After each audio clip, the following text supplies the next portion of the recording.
শিক্ষার্থীরা দুর্ভোগের শিকার হচ্ছে, আমরা কেন নিরাপত্তাহীন হবো আমাদের প্রাণের প্রিয় ঢাবি ক্যাম্পাসে? এটাই আমাদের প্রশ্ন।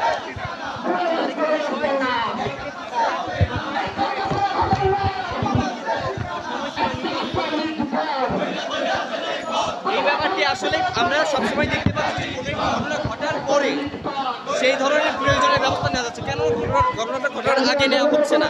কেননা আমরা যদি কোনো কিছুর পূর্বাভাস আগে থেকেই পেয়ে থাকি তাহলে সেক্ষেত্রে অবশ্যই প্রয়োজনীয় পদক্ষেপ গ্রহণ করা আগে দরকার, পরবর্তীতে না। একটা ঘটনা হবে তাহলে সেক্ষেত্রে এই প্রশাসনকে জবাবদিহিতার আওতায় কারা আনবে?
প্রশাসন কি করে ক্যাম্পাসে বোমা মারে?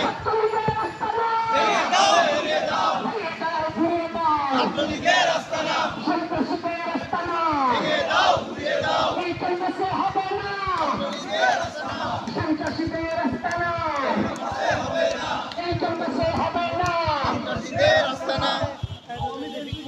দর্শক, আমরা মিছিলটি নিয়ে এই মুহূর্তে কিন্তু সেই মধুর ক্যান্টিনে আমরা অবস্থান করছি, ডাকসু ভবনের সামনে। সেই মধুর ক্যান্টিন এই মিটিং ক্ষেত্রে নিয়ে কিন্তু আমরা এই মুহূর্তে অবস্থান করছি। আপনারা দেখতে পাচ্ছেন ছাত্রদলের সেই বিক্ষোভ মিছিলটি আওয়ামী লীগ এবং ছাত্রলীগ এবং ক্যাম্পাসে ঘটনাকে কেন্দ্র করে কিন্তু তারা একটি বিক্ষোভ মিছিল করেন। সেই মিছিলটি কিন্তু এই মুহূর্তে ঢাকা বিশ্ববিদ্যালয় কেন্দ্রীয় ছাত্র সংসদ ডাকসু ভবনের সামনে দিয়ে কিন্তু অবস্থান করছি, আপনারা দেখতে পাচ্ছেন।